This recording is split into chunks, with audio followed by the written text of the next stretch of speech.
Hello बेटा, topic है हमारा मेंडल का फर्स्ट लॉ। मेंडल का जो पहला लॉ है इसको हम कहते हैं लॉ ऑफ सेग्रीगेशन। दूसरे लॉ को हम कहते हैं law of purity of gamete. ये जो मेंडल का लॉ था ना, ये था on the base of mono hybrid cross. यानी कि मेंडल ने दो प्लांट लिए मटर के, उन दोनों में एक ही करेक्टर का डिफरेंस देखा था। फॉर एग्जाम्पल वो करेक्टर का डिफरेंस था इनके बीच की शेप का। कुछ मटर के जो प्लांट थे उनमें बीज की शेप थी प्योर राउंड राउंड यानी कि गोल थे, और कुछ जो मटर के जो बीज थे उनकी शेप थी रिंकल शेप। ऐसे दो कंट्रास्टिंग करेक्टर वाले प्लांट को जब इन्होंने क्रॉस कराया यानी कि सेक्स कराया, फर्टिलाइज कराई ब्रश के थ्रू, एक प्लांट के पोलिंग लेके दूसरे प्लांट के पोलिंग के साथ जब इसने फर्टिलाइज किया तो इसको कौन से नताइज नजर आए वो हम डिस्कस करने जा रहे हैं। अब इन्होंने क्या किया, प्योर राउंड जो है, इसको प्योर क्यों कहते हैं ये, क्योंकि इस प्लांट में दोनों ही जीन सेम है। इसको भी प्योर रिंकल क्यों कह रहे हैं, क्योंकि इसमें जीन सेम है। राउंड करेक्टर डोमिनेंट है, रिंकल करेक्टर जो है ये रिसेसिव है। रिसेसिव करेक्टर को हम स्मॉल जो अल्फाबेट उसमें शो करेंगे, और डोमिनेंट कंट्रोल जो ट्रेट होती है उसको हम शो करेंगे या जीन्स को शो करेंगे आपके कैपिटल लेटर के अंदर। अब ये एक डिप्लॉयड जानदार है, ये एक पौधा है, और पौधा जो है डिप्लॉयड जानदार है। इसमें आपको पता है हर एक ट्रेट के दो जीन्स होती हैं, एक माँ की एक फादर की। ऐसे इसमें भी दो जीन है, एक मदर की एक फादर की। ये आप ऐसे समझें, ये आपके माँ और बाप हैं। बाप ने अपना स्पर्म दिया, माँ ने अपना अंडा दिया। बाप से भी आपको हाइट वाली जीन मिली है, माँ से भी आपको हाइट वाली जीन मिली है। अब इन दोनों के रिप्रोडक्शन सेक्स से आप पैदा हुए, तो आपके अंदर टोटल दो जीन है हाइट की, एक माँ की एक बाप की। आप डिप्लॉयड जानदार हैं, तो डिप्लॉयड जो जानदार है ना उसमें दो जीन होती हैं, ये मेंडल ने कहा था। अब ये आपके अंदर जो दो जीन आई हैं टाल और डिवार्फ, इन दोनों में कौन सी जीन काम करेगी वो हमें तभी पता चलेगा जब बच्चा के अंदर फिनोटाइप हमें नजर आएगा।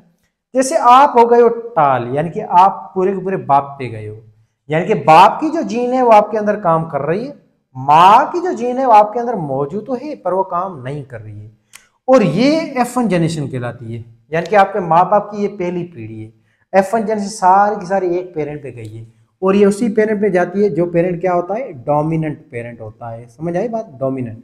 रिसेसिव पेरेंट की जीन होती तो है पर भाई साहब वो काम नहीं करती हैं, क्योंकि रिसेसिव जीन हेटेरोजाइगस कंडीशन में काम नहीं करती, जैसे यहाँ पे काम नहीं करिए। लाइक दिस, इन दोनों प्लांट को जैसे इन्होंने क्रॉस किया, इसको ब्रश के थ्रू इनके गेमेट को जैसे ही मिलाया, तो ये देखें ये इनके गेमेट अलग हो रहे हैं, ये गेमेट अलग हुए। इसको हम कहते हैं सेग्रीगेशन, यानी कि जीन्स का अलग हो जाना। जीन सेग्रीगेट होती हैं, सेपरेट होती हैं जब गेमेट फॉर्मेशन होती है, और इस चीज को हम कहते हैं सेग्रीगेशन। ये मेंडल ने कहा था कि बिल्कुल जीन सेपरेट होती हैं गेमेट फॉर्मेशन के टाइम, और इसके पीछे रीजन होता है मेयोसिस डिवीजन। अब गेमेट जो होता है ना, इसमें एक ही जीन होती है, एक ही पेरेंट की। फॉर एग्जाम्पल ये जो जीन है ये इस बच्चे में थी, ये प्योर बाप की जीन है। ये जो गेमेटस में जो जीन पड़ी है एक ही जीन, और ये किसी एक पेरेंट की यानी कि इसकी मदर की जीन है। इन वजह से हम गेमेट को प्योर कहते हैं, purity of gametes. Gamete pure होते हैं, इम्प्योर नहीं होते हैं, क्योंकि गेमेट में दो डिफरेंट पेरेंट की जीन नहीं होती हैं। एक करेक्टर की गेमेट में एक ही जीन होती है, जैसे इसमें राउंड है तो राउंड जीन है, रिंकल नहीं होगी। दोनों जीन एक साथ नहीं होंगी, राउंड और रिंकल गेमेट के अंदर होगी कोई एक करेक्टर की एक ही जीन। ये कहता है हमारा मेंडल बाबा। ठीक, अब आगे देखिए, ऐसे ट्रेट जो है इनकी, जब ये राउंड स्पर्म मिलेगा आपके इस पौधे के इस गैमेट के साथ, तो ये वाला बच्चा पैदा होगा, और ये बच्चा आपका कहलाएगा F1 जनरेशन। और F1 जनरेशन सारी की सारी हाइब्रिड होगी, हाइब्रिड या इम्प्योर, क्योंकि इसके अंदर डिफरेंट जीन्स हैं। F1 जनरेशन सारी की सारी हेटेरोजाइगस पैदा हुई थी, और ये जो जनरेशन सारी से कौन सी पैदा हुई थी, राउंड सीड वाली। फिर F1 जनरेशन को जब इसने क्रॉस फर्टिलाइजेशन की दिया, क्रॉस पॉलिनेशन करवाई थी ना, तब इनके अंदर ये रेशो निकला था आपके फर्स्ट लॉ का। जैसे देखें, अब ये जो बच्चा पैदा हुआ है जैसे ये आपको नजर आ रहा है, ठीक है। अब इसके अंदर दो तरह के स्पर्म बनेंगे, ये जीन सेग्रीगेट होंगी। एक स्पर्म में उसमें टाल जीन होगी, और एक स्पर्म में उसमें डिवार्फ जीन होगी। ऐसे मिसाल इसकी शादी होती है एक लड़की को, और वो जो लड़की है वो भी इसी की तरह है, उसके अंदर भी दो तरह की जीन है। अब इस लड़की के अंदर जो अंडा बनेगा वो भी दो तरह का होगा, टाल जीन वाला, डिवार्फ जीन वाला।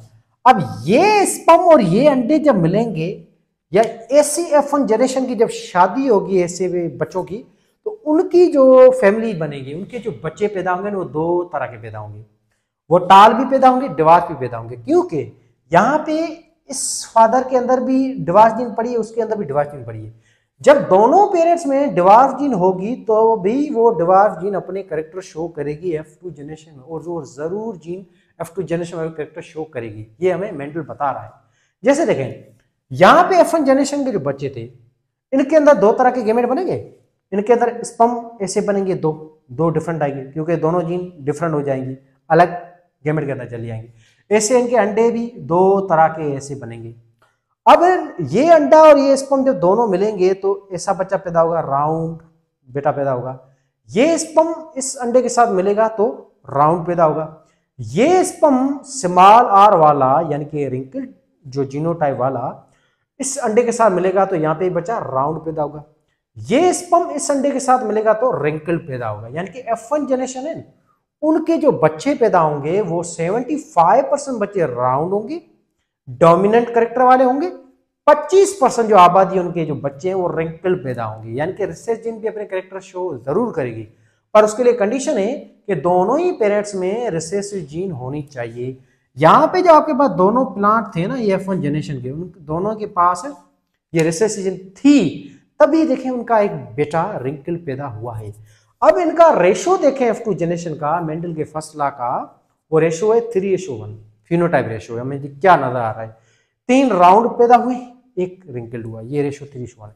जीनोटाइपिक में देखें तो कैपिटल 2R वाले एक ही बच्चा पैदा हुआ है जिसको हम कहते हैं 1।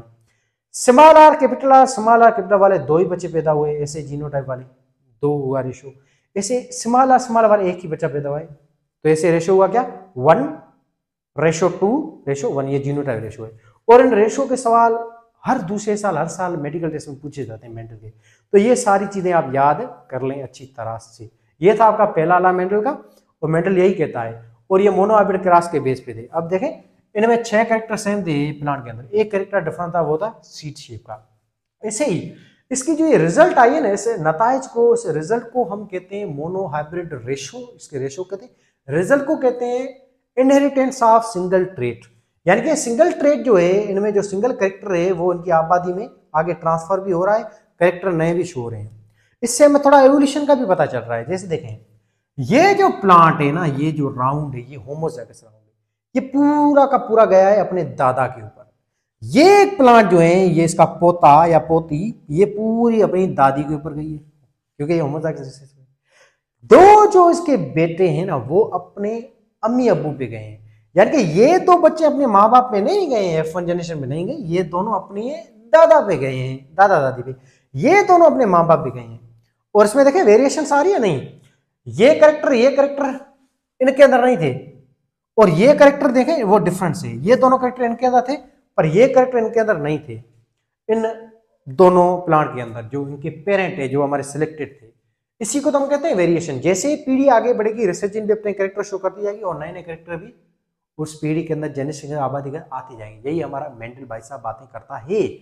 और दूसरी बात मेंडल ये करता है कि आपकी जो डोमिनेंट जीन जो है वो दोनों ही कंडीशन में काम करती है, होमोजाइगस कंडीशन में भी, हेटेरोजाइगस कंडीशन में भी। रिसेसिव से काम करेगी आपकी होमोजाइगस कंडीशन में। दूसरी बात, F1 जनरेशन में कभी भी रिसेसिव काम नहीं करेगी। रिसेसिव काम करती है F2 generation, F4, F5, F3 आगे वाली जो भी पीढ़ियां उन सब में काम करेगी। पर शर्त ये है कि दोनों पेरेंट के अंदर रिसेसिव जीन होनी चाहिए। फिर भले ही वो पेरेंट फिनोटाइपिकली डोमिनेंट कैरेक्टर वाले हों, पर अगर हेटेरोजाइगस डोमिनेंट है वो, तो उनकी पीढ़ी में रिसेसिव जीन जरूर बढ़िया तरीके से काम करेगी। यही था आपका टॉपिक जो अच्छी तरह डिस्कस कर चुके हैं।